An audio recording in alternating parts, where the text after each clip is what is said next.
Ladies and gentlemen, I would like to welcome you here today to the Royal Geographical Society in London. Thank you for attending this conference co-hosted by the Landmines Advisory Network and the Mine Survivory Network. We are nonprofit organizations dedicated to assisting people who have been affected by landmines, unexploded ordnances, and light arms and small weapons. We are here today to address the current dangers that anti-personal landmines impose upon the world. It is our hope that this conference will shed light on and gain support for outlawing these dangerous weapons through the propositions of the Ottawa Treaty. It is my great pleasure to say that today with us as the keynote speaker for this conference is the woman who is credited with alerting the world to the scourge of landmines. She has spent the past 6 months tirelessly working to not only educate the public about these explosives, but also to gain support and convince the government that the approval of anti-landmine legislation is absolutely necessary. Now, without further ado, please welcome Her Royal Highness, Princess Diana of Wales.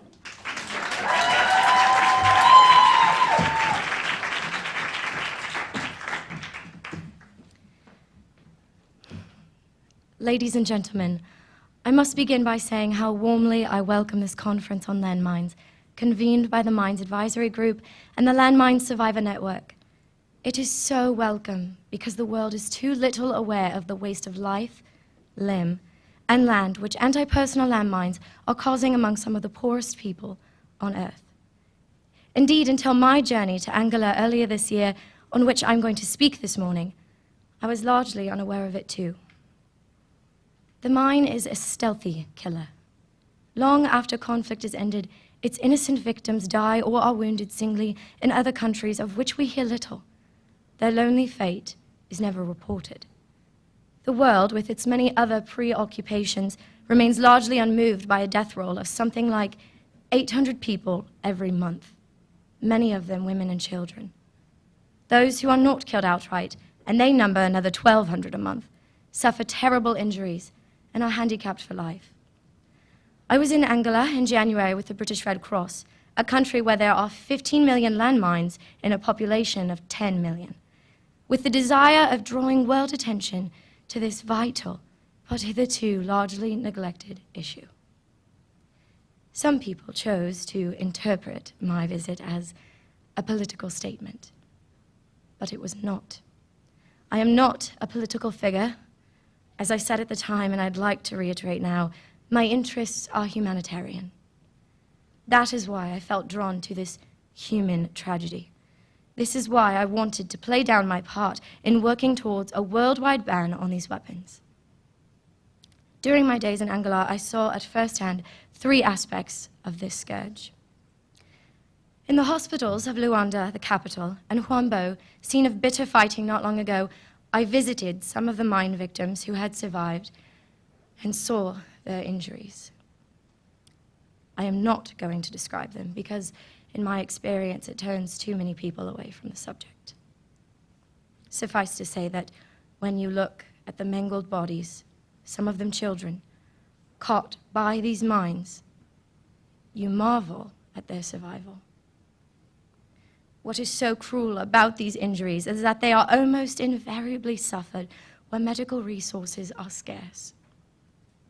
I observed for myself some of the obstacles to improving medical care in most of these hospitals.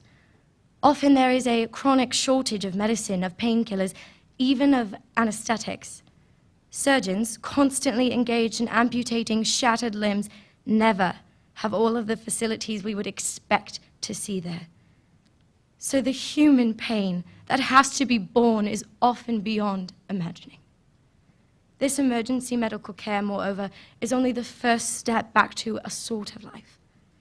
I saw, for those whose living is the land, loss of an arm or leg is an overwhelming handicap which lasts for life. The fine work being done at the Red Cross and other agencies to replace lost limbs is incredible, but making prosthetics is costly, as well as a complicated business. For example, a young child will need several different fittings as it grows older. Sometimes the severity of an injury makes the fitting of an artificial limb impossible. There are never enough resources to replace the limbs that have been lost. As the Red Cross have expressed it, each victim who survives will incur lifetime expenses for surgery and prosthetic care totaling between $2,000 and $3,000.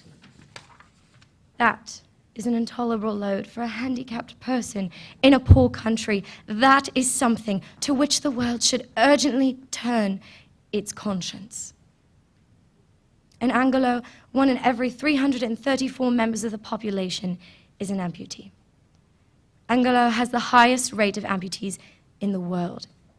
How can countries which manufacture trade in these weapons square their conscience with such human devastation? My third main experience was to see what has been done, slowly and perilously, to get these mines out of the earth. In the Cueto and Huambo region, I spent a morning with a small team from Halo Trust, which is training Angolans to work on the pervasive minefields and supervising their work. I speak of our team because men of the Mines Advisory Group who volunteer for this hazardous work are usually former members of our own services. I take this opportunity to pay my tribute to the work these men do on our behalf. The perils they encounter are not just confined to mines. 2 members of the Mines Advisory Group team in Cambodia, Chris Howes and Juan Hurth, were kidnapped by the Khmer Rouge a year ago, and their fate is uncertain. We can only pray for their safe return. Much ingenuity has gone into making some of these mines. Many are designed to trap an unwary deminer. Whenever such tricky mines appear, the deminer will call in one of the supervising team, who will then take over. That is what keeps their lives perpetually at risk.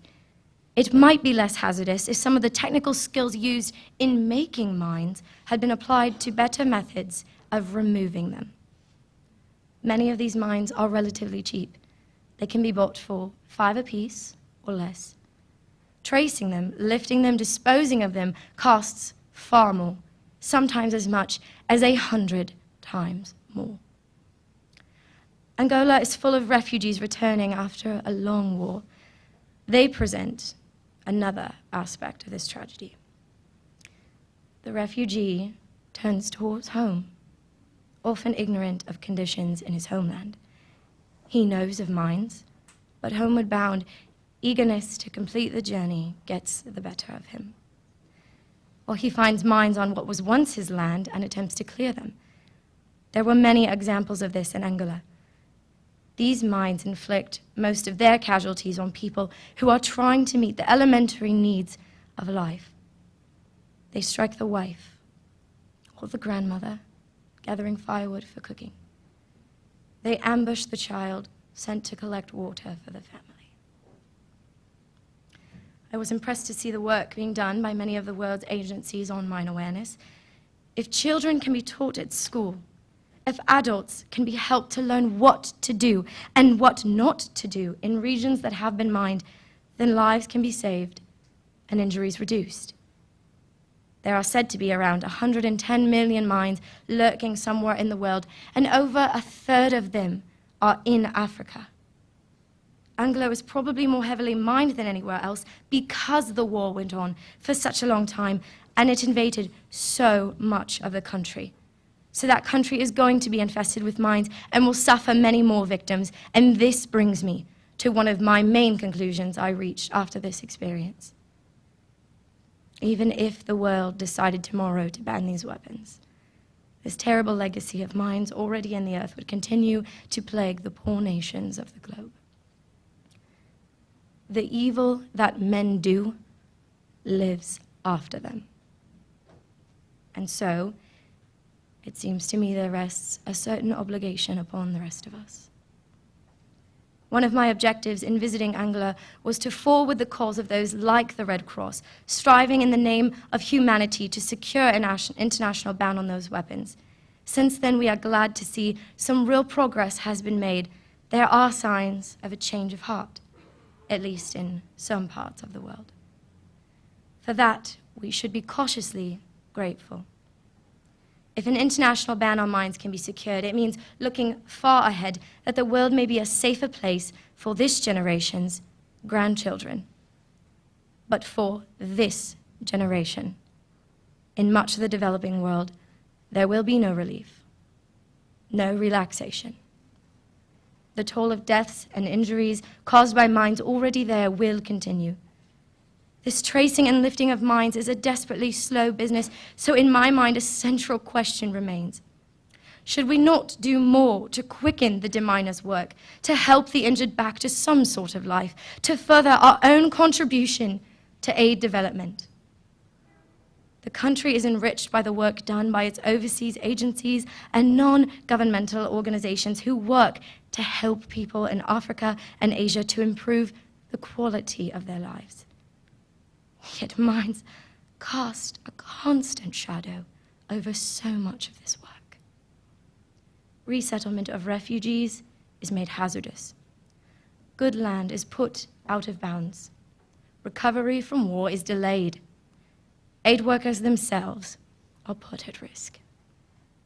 I would like to see more done for those living in this no man's land, which lies between the wrongs of yesterday and the urgent needs of today. I think we owe it. I also think it would be of benefit to us as well as them. The more expeditiously we can end this plague on earth caused by the landmine, the more readily can we set about the constructive tasks to which so many give their hand to the cause of humanity. Thank you for your time.